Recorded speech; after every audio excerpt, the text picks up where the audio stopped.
Layer 2.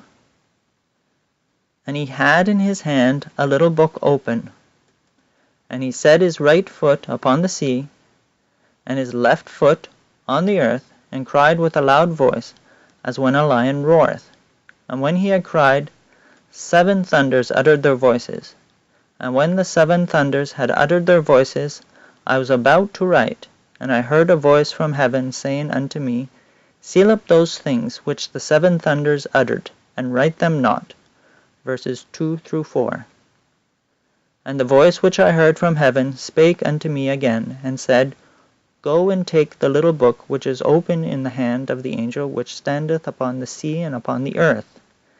And I went unto the angel, and said unto him, Give me the little book. And he said unto me, Take it, and eat it up, and it shall make thy belly bitter, but it shall be in thy mouth sweet as honey. And I took the little book out of the angel's hand, and ate it up, and it was in my mouth sweet as honey. And as soon as I had eaten it, my belly was bitter. Verses 8 through 10. First, we'll analyze verses 2 through 4. Verses 2 through 4 mention 7 thunders with voices. What is this 7 thunders with voices? Does thunder have a voice? Is it ever described as having a voice in the Bible? The Lord thundered from heaven, and the Most High uttered his voice. 2 Samuel 22:14. The Lord also thundered in the heavens, and the Highest gave his voice. Psalm 18:13. We now have an outline of Revelation 10:2 through 4. 1. The angel of the covenant, Malachi 3:1, Jesus Christ speaks. 2. The 7 thunders, God the Father answers back. And 3. The message is sealed up, that is, hidden or misunderstood.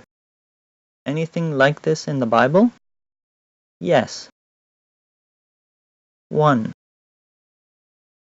Jesus spake, saying, Father, glorify thy name. Then came there a voice from heaven, saying, I have both glorified it, and will glorify it again. The people therefore that stood by and heard it said that it thundered. Others said, An angel spake to him. John 12:28 and 29. Take note. The people that stood by and heard the Father speak said that it thundered.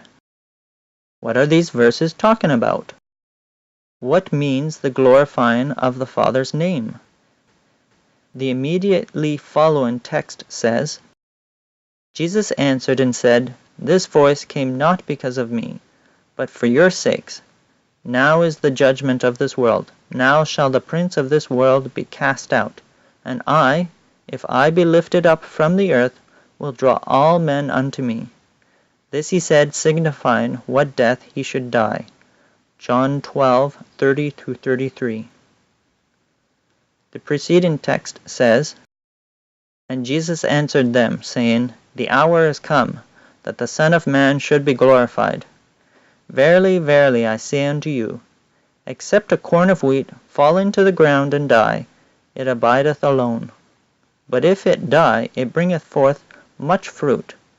He that loveth his life shall lose it, and he that hateth his life in this world shall keep it unto life eternal.